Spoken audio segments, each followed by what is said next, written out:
সমাজে যে কথা বলবেন, আপনাকে সমাজে সেই যখন নামাজ পড়ি, 5 ওয়াক্ত নামাজ শেষে আমরা যখন ইসলামের বিজয়কে সুনিশ্চিত করার জন্য আমাদের মৃত্যু আল্লাহ দিবেন, আমাদের মৃত্যু কোনের জন্য শাহাদাত বরণ করেন। আপনাদেরকে বলছেন ফ্যাসিবাদ মুক্ত বাংলাদেশ দিয়েছেন। আগামী দিনে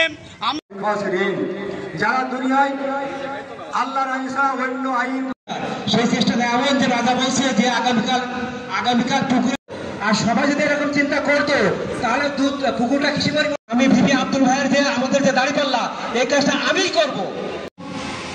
প্রিয় ভাইরা, আমাদেরকে আমাদের কর্মী এবং সাথে সাথে আমাদেরকে ভয় ভীতি উপেক্ষা করে জামাত ইসলামীর সংসদ সদস্যরা যদি নির্বাচিত হয়, বাংলাদেশ জামাত ইসলামী 2 নম্বর লেবুতলা ইউনিয়ন শাখার আমরা গরিবের হক গরিবের কাছে পৌঁছে দিতে চাই।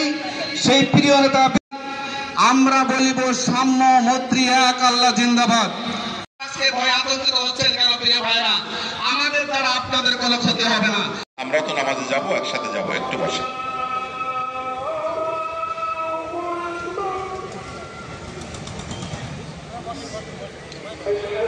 ইসলামের বিজয় আমাদের আনার জন্য যা কিছু প্রয়োজন সেটা আমাদের করতে হবে। আমাদের কোনো ভাইকে এখন আর বাড়ি থাকার সময় নাই। এখন দুনিয়ায় 2 ধরনের প্রতিনিধিত্ব চলতেছে। এক ধরনের মানুষ তারা আল্লাহ পাকের প্রতিনিধিত্ব করেন, আর এক ধরনের মানুষ মিস্টার ইবলিসের প্রতিনিধিত্ব করেন। কি বলেন? যারা যে ধরনের হিম্মত নিয়ে সাহস নিয়ে দুর্নীতির বিরুদ্ধে কথা বলেছে, আপনার এই সাহস থাকলে আসেন আপনারাও সেই কথা বলেন। আমি লেবুতলা ইউনিয়নবাসীকে বলতে চাই, আজকে 2 কেজি ভিজিএ কার্ডের জন্য আমরা কত কষ্ট করি, টিসিবি কার্ডের জন্য আমরা দাঁড়ে দাঁড়ে ঘুরে বেড়াই, আমরা বৃদ্ধ ভাতার জন্য দাঁড়ে দাঁড়ে ঘুরে বেড়াই, আমরা স্বামী বিধবাদের ভাতার জন্য আমরা দাঁড়ে দাঁড়ে ঘুরে বেড়াই।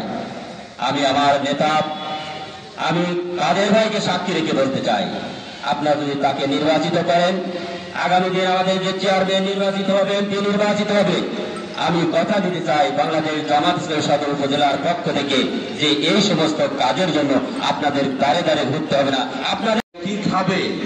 যার চাকরি নেই, যার উপার্জন নেই, সে তার বাচ্চার স্কুলের বেতন কোত্থেকে দেবে, সে নতুন একটা কাপড় কোত্থেকে কিনবে, এই চিন্তা যার মাথায় থাকে, তার ভাই দুযোগের ভয় তো থাকে না। যদি দুযোগের ভয় থাকতো তাহলে মানুষ চুরি করত না।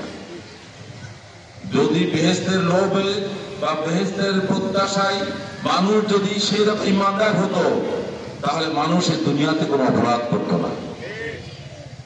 আল্লাহ রাব্বুল আলামিন যেমন আমাদেরকে জান্নাতের প্রতিজ্ঞা করেছেন, জান্নাত দেওয়ার কথা বলেছেন, জাহান্নামের ভয় দেখিয়েছেন, ঠিক তেমনি ভাবে এই জান্নাত প্রাপ্তি, দুজকের আগুন থেকে মুক্তির পথ দেখাইছেন। আমরা সেই জান্নাত প্রাপ্তি এবং দুজকের আগুন থেকে মুক্তির সেই দিকে কিন্তু আমরা অধিকাংশ মানুষ চিন্তাও করি না, যাইতেও চাই না। আমরা অনেক কোরআন হাদিসের বয়ান করি, অনেক কোরআন হাদিসের আয়াত পড়ি, কিন্তু একটা হওয়ার সুযোগ নেই।